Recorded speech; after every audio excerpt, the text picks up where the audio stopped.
Эфир абхазского телевидения продолжает русская служба новостей. Здравствуйте. И в начале выпуска коротко о главных темах.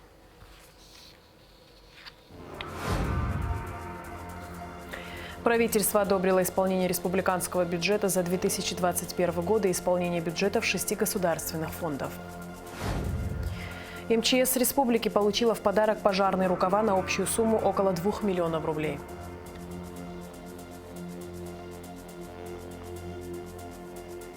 В Абхазском государственном университете прошла научная конференция, приуроченная 85-летию исторического факультета. Министр финансов Владимир Делба отчитался об исполнении республиканского бюджета за 2021 год. Правительство одобрило исполнение бюджета и исполнение бюджетов 6 государственных фондов. Подробности в репортаже Гугут Савардания.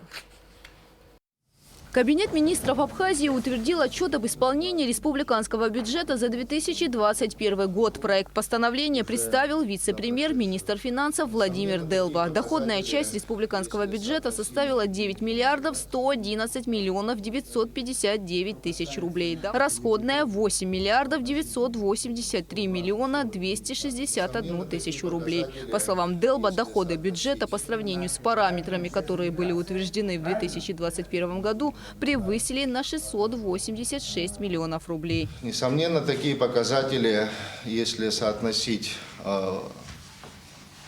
сделать соотношение к предыдущему году, то рост собственных доходов составил на уровне 1,2 миллиарда рублей. По отношению к 2019 году 900 миллионов. Расходы на образование составили 430 миллионов рублей, на охрану окружающей среды 12,8 миллионов, на культуру, спорт и молодежную политику по 60 миллионов рублей. На национальную безопасность и правоохранительную деятельность было направлено 95,7%, на национальную оборону 100% бюджетных назначений. В 2021 году на поддержку энергетической отрасли в качестве бюджетного трансферта было направлено 100 миллионов рублей. На реализацию целевой программы Минсельхоза из выделенных 100 миллионов рублей освоение составило 91,7 миллионов. На систему здравоохранения направлено 1 миллиард 200 миллионов рублей. Такой уровень бюджетных ассигнований нам позволял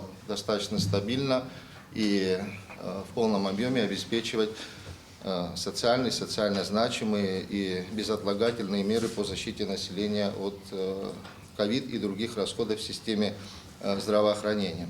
Расходы на национальную экономику в 2021 году сложились на уровне 1,8 миллиардов рублей, из которых 1,3 миллиарда были направлены на финансирование мероприятий и объектов, предусмотренных инвестиционной программой.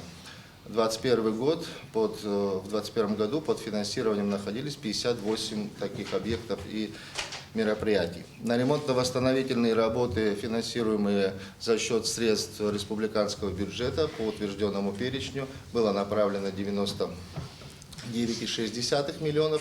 Соответственно, такой же показатель. Объем предусмотренных составлял 100 миллионов 99,6%, соответственно. На социальную политику в 2021 году направлено 280 миллионов рублей, из которых 209 на выплату социальных пособий отдельным категориям граждан.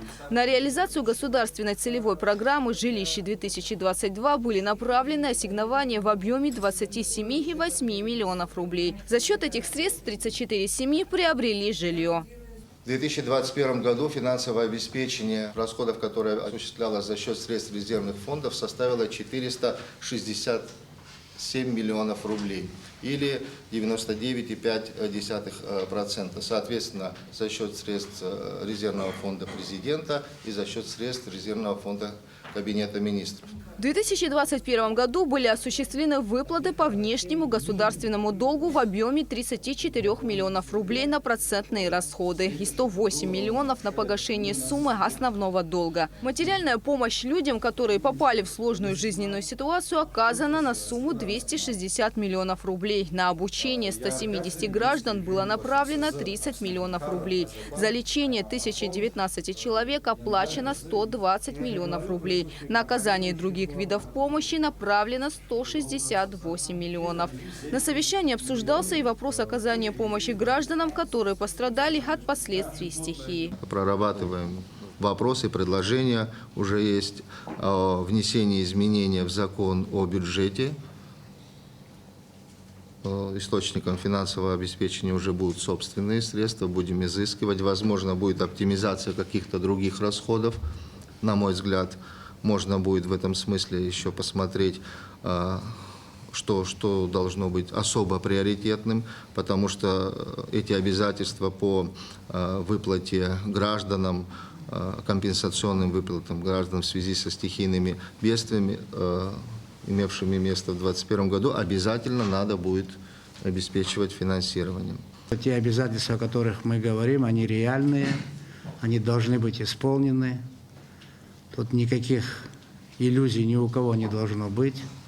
И для этого придется прилагать еще большие усилия. Я надеюсь на такую же ответственную работу в министерстве и ведомств, особенно ведущих министерств в плане пополнения бюджета. Надеемся на то, что тот же ковидные расходы у нас уменьшатся в этом году, хотя других обязательств у государства, связанных со здоровьем населения, много. Главное, что мы в прошлом году никому не отказали в лечении, практически никому не отказали в обучении и делали эту работу быстро и достаточно качественно. Наверное, можно министру здравоохранения отдельно позвать представителей средств массовой информации и рассказать вообще подробно о том, какую работу правительство, министерство в частности проводило по защите здоровья населения в прошлом году, помимо ковида. Но и о ковиде, само собой, хотя тут нас пытаются упрекать в том, что мы ничего не сделали в борьбе с ковидом, отнеслись к этому безответственно. Я там вчера читал отдельные заявления. Но мне кажется, что эти заявления безответственные просто. За 2021 год доходная часть Государственного внебюджетного фонда инвалидов Отечественной войны народа Абхазии составила 183 миллиона рублей. Об исполнении бюджета рассказал председатель фонда Дмитрий Тарба. По постановлению всех ветеранов-инвалидов мы обслуживаем все как положено. А обычных ветеранов мы не можем обслуживать, отправляем в Минздрав и там сразу тоже оказывают помощь, внимание. Что говорят инвалиды? Все довольны. Ветераны войны, в части лечения. Довольны, что сразу все оперативно, все вовремя отправляем без задержек, что за пределы Республики Абхазии, что на территории. Медикаменты, лекарства. С лекарствами проблем нету, все у нас нормально. Поступление страховых взносов в пенсионный фонд в 2021 году составили на 211 миллионов рублей больше, чем в 2020. Бюджет исполнен на 96,6%. В 2020 году я уже не раз озвучивал, мы недополучили около 132 миллионов рублей. И, в принципе, наше отставание, которое есть и на сегодняшний день, оно, конечно, значительно сократилось. Если смотреть, вот это, в принципе, нам и помешало. Если смотреть в 2021 году, перешедшая задолженность в 2021 году составляла сумма около 94 миллионов рублей, а в 2022 год у нас перешло около 47 миллионов рублей. Но это тоже, хотя по выплатам в 2021 году у нас было профинансировано около 1 миллиард 200 с лишним миллионов рублей. Бюджет фонда обязательного медицинского страхования в 2021 году исполнен на 104%. Это за счет того, что был, наверное, год насыщенный такой и туризмом, и работой, и все. И служба налоговая, которая работала достаточно эффективно.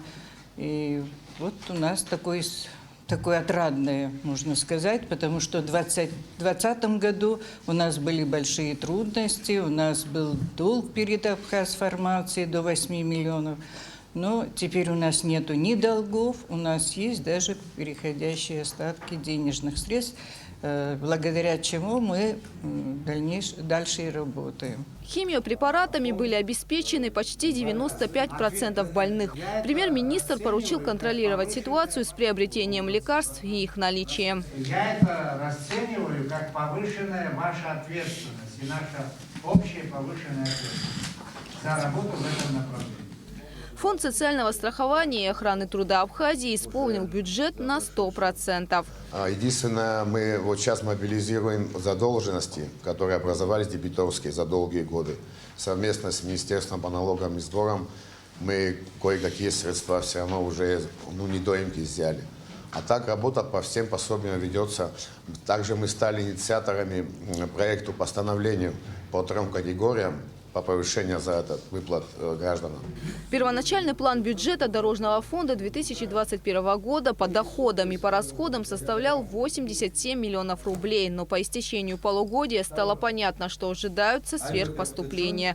Они составили 30 миллионов рублей. Эти суммы благодаря Минфину и комитету по бюджету были с корректировкой утверждены, и мы успели профинансировать наших генподрядчиков и субподрядчиков. И конечные цифры по 2021 году составили по поступлениям 117 миллионов 204 тысячи по доходам и по расходам 127 миллионов 198 тысяч рублей. В итоге исполнение всех 6 бюджетов государственных фондов были приняты правительством. Гугут Савардания, Михаил Братухин, Абхазское телевидение. К ситуации на Украине. Российская армия нанесла ракетные удары по временному пункту дислокации националистического батальона в городе Лисичанск на западе Луганской области, сообщает РИА Новости со ссылкой на официального представителя Минобороны России Игоря Коношенкова. Кроме того, по сообщению Минобороны, российская авиация в ночь с 23 на 24 марта поразила 60 военных объектов противника. 47 из них – районы скопления вооружений и военной техники Украины.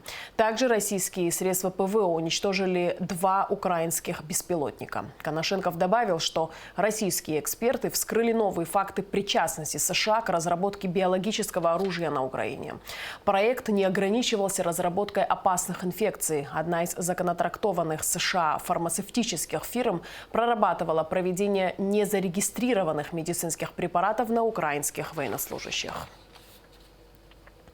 Совет безопасности ООН не принял проект резолюции России по Украине. Документ не набрал необходимых 9 голосов «за» из 15, сообщает РИА Новости.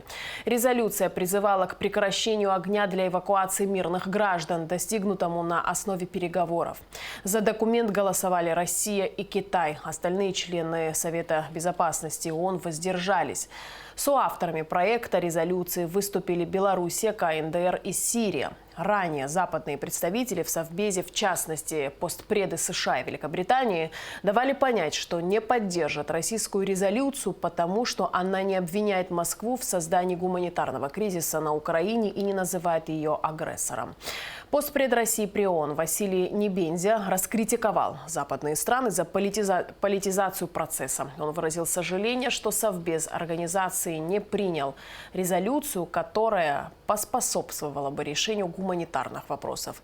На решение Совбеза посетовал и постпред Китая при ООН Чжан Цзюнь. Минометчики военной базы Южного военного округа Юво в Абхазии в рамках ротно-тактического учения поразили удаленные командные пункты, бронетехнику и скопления пехоты условного противника на полигонах Цабал и Нагвало. Минометчики освоили новые методы и способы выполнения огневых задач при поддержке мотострелков и танкистов во взаимодействии с силами и средствами авиации и войск противовоздушной обороны ЮВО. Всего в полевом выходе артиллерийских подразделений в ходе текущей недели примут участие свыше 1000 военнослужащих военной базы ЮВО. Будет задействовано более 300 единиц артиллерийских орудий и военной техники. МЧС республики получила в подарок пожарные рукава на общую сумму около 2 миллионов рублей. По словам руководства спасательного ведомства, имевшиеся в наличии рукава были сильно изношены и не менялись несколько лет. Подразделения МЧС испытывали их острую нехватку. Теперь проблема с пожарными рукавами снята без дополнительного задействования бюджетных средств. Спикер Народного собрания парламента Валерий Кварча провел пресс-конференцию. Поводом для встречи с журналистами стало внеочередное заседание сессии парламента, прошедшее накануне. Спикер сообщил, что заседание, на котором были отменены ранее принятые поправки в Гражданский кодекс и Закон об актах гражданского состояния, прошло с нарушением регламента и без его ведома. Расширенный репортаж с пресс-конференции смотрите в нашей сегодняшней программе после выпуска новостей. Проректор по международным связям и экономическим вопросам АГУ Даурков и заместитель проректора по молодежной политике Юрий Трувалев приняли участие в совещании с проректорами образовательных организаций высшего образования России. Обсуждалась возможность проведения лекций и иных мероприятий, направленных на геополитическое просвещение молодежи. Тема данного совещания носила характер разъяснения молодежи о текущей геополитической ситуации в рамках событий, происходящих сегодня в мире, прокомментировал Трувалев. Более 10 докладов на исторические темы с древних времен до 20 века. В Абхазском государственном университете прошла конференция исторического факультета. В работе научного форума приняли участие профессорско-преподавательский состав и студенты-магистранты. Репортажи с Магуланция. В этом году научная конференция исторического факультета АГУ приурочена к 90-летию университета и 85-летию самого факультета. Доклады профессорско-преподавательского состава охватывали широкий круг тем с древних времен до 20 века. Работа кандидата исторических наук, декана исторического факультета АГУ Алика Габеля была посвящена древнегреческому городу Милету. Был такой город, полис на территории нынешней Малой Азии, который проводил широкую колонизационную политику. Именно Милет, этот город с Малой Азии, был организатором всех наших колоний, городов, государств в VI веке до нашей эры. Очередная годовая тема, которая примыкает к общей проблеме, которой я занимаюсь. Малоизвестное событие из древней истории Пицунды. Так звучала тема доклада архимандрита Дорофея Дбар. Как известно, Питиус был местом, куда ссылали христианских мучеников, епископов, государственных и военных чиновников, попавших в немилость римских и византийских императоров. В самом конце IV века в Пицунду был сослан известный политический деятель Восточно-Римской империи Флавий Абундаций или Флавиус Абундатиус. Этот человек был родом из фракийской Скифии. В 392 году он получил звание магистра при дворе императора Феодосия I Великого. В 393 году Флавий стал консулом на Востоке.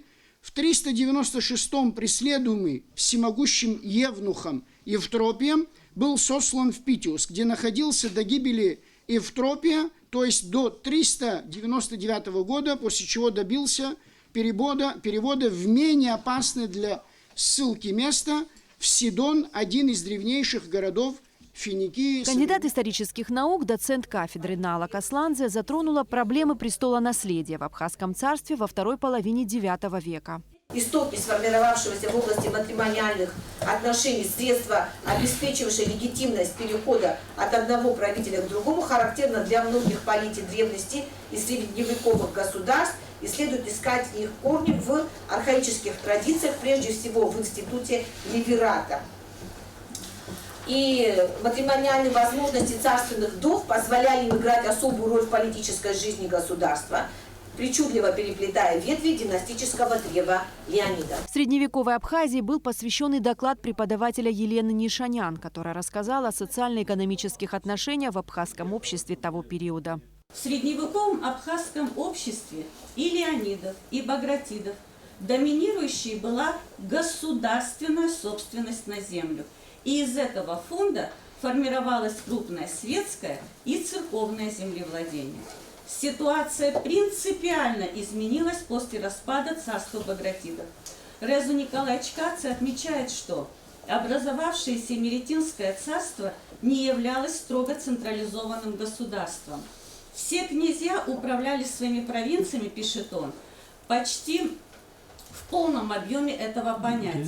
В своем докладе кандидат философских наук, доцент кафедры истории России и зарубежных стран НАГУМ Зия Квициния рассказала о роли религии в абхазском обществе и об использовании религиозного фактора в колониальной политике Российской империи для реализации своих целей. Килишбей, вы знаете, вел политику укрепления центральной власти, подавляя любую попытку отложения от подчинения. Например, мы знаем сражение у крепости села Атара против своеволия Бекербея, ограничения его власти, заключение с Мигрели соглашения о праве рода владетеля на Самарзаган после военной победы. Державы Атаманская Порта и Российская империя использовали в своих целях те или иные субъективные пристрастия, склонности, интересы владетеля и его ближайшего окружения. В ходе встречи участники задавали друг другу вопросы, высказывали мнения. Научная конференция исторического факультета АГУ является однодневной.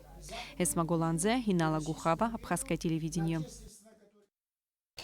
И в конце выпуска прогноз погоды.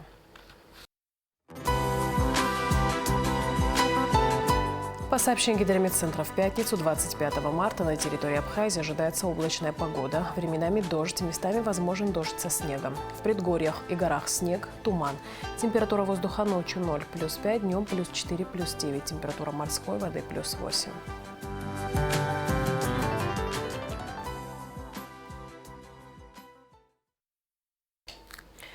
На этом наш выпуск завершен. Всего доброго и до встречи в эфире.